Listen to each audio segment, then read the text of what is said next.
News India 27 नव्या पिढीचं नवं माध्यम। नाशिक महानगरपालिकेच्या उद्यान विभागाच्या वतीने आयोजित करण्यात आलेल्या पुष्पोत्सवाच्या दुसऱ्या दिवशी म्हणजे शनिवारी हजारो नागरिकांनी विविध रंगी फुले पाहण्यासाठी गर्दी केली होती।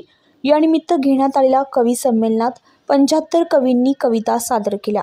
त्यालाही नाशिककरांनी उत्स्फूर्त अशी दाद दिली आहे। पुष्पोत्सवात नाशिक कवींनी पाने, फुले, झाडे या विषयांवर कविता सादर केल्या। कवितांनी पुष्पोत्सव फुलवला। पुष्पोत्सव आणि काव्य मैफिलीला नाशिककर रसिकांनी भरभरून प्रतिसाद दिला। तसेच प्रवेशद्वारावर वर्णवित आलेल्या फुलांची आकर्षक कमान आणि प्रांगणातील सेल्फी पॉइंट नाशिककरांचे खास आकर्षण ठरते। मिनीचर लँडस्कॅपिंग, वेगवेगळ्या जातीच्या फुलांची कार्यालयाच्या तिन्ही मजल्यांवर विविध गटांची मांडणी पाहण्यासाठी सकाळी 9 वाजेपासूनच नाशिक महानगरपालिकेच्या इमारतीमध्ये गर्दी झाली होती। की पुष्पोत्सवात जायचं तेव्हा मी मुद्दामून काही बघितलं नव्हतं, पाहिलं नव्हतं।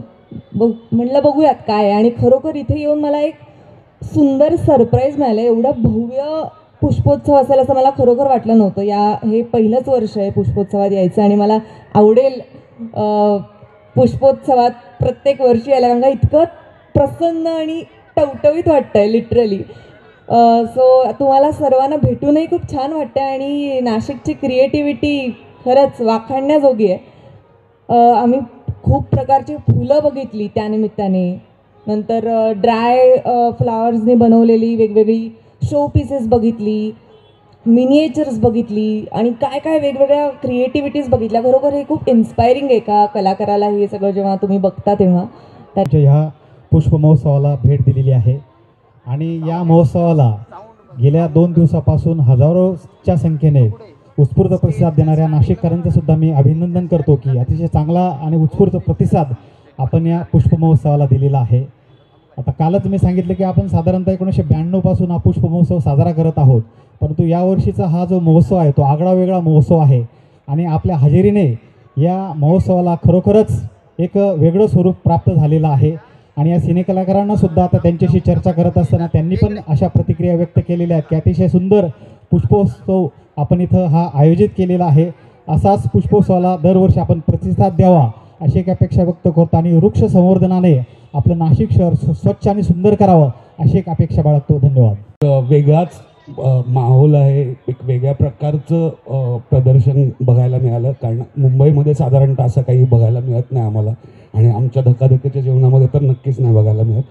उत्तम प्रतिसाद आहे सगळ्या नाशिककरांचा आणि खरंच सुंदर वाटतंय। एवढंच बोलेन, थँक्यू। तुम्ही इन्व्हाइट केलं म्हणून तर आज आम्हाला एवढा गोड कार्यक्रम बघायला भेटतोय। म्हणजे मी तर पहिल्यांदाच एवढी फुलं बघितली असतील जे 3 मजले म्हणजे ठेवलेलं आहे, त्याचं प्रदर्शन आहे आणि नुसती फुलंच नाहीत तर वेगवेगळ्या, म्हणजे ना मगाशी मी एक बघितलं कवटाचं हे बनवलेलं शोपीस बनवलेलं, म्हणजे कवटाचंच नाही पानांचं फुलांचं वेगवेगळ्या ह्याचं बनवलेलं। म्हणजे त्यांची क्रिएटिव्हिटी एवढी होती की माणूस गंडलच की बघून हे खरोखर आहे का, हे म्हणजे प्रत्येक ह्याला विचारायला लागत होतं की हे ओरिजिनल फुले की बनवलंय म्हणून। ही कला नाशिककरांनी चांगलीच सादर केली आहे। आणि मध्ये येताना हे पण पाहिलं मी की मूर्त्या बनवलेल्या हातानीच आणि त्यावर कविता देखील केल्या की आधारित स्त्रीच्या जीवनावरती। म्हणजे हे मी सोपं नाही समजणार की मूर्ती बनवून कविता पण करणं, म्हणजे डबल कला अंगात असणं नाशिककरांच्या।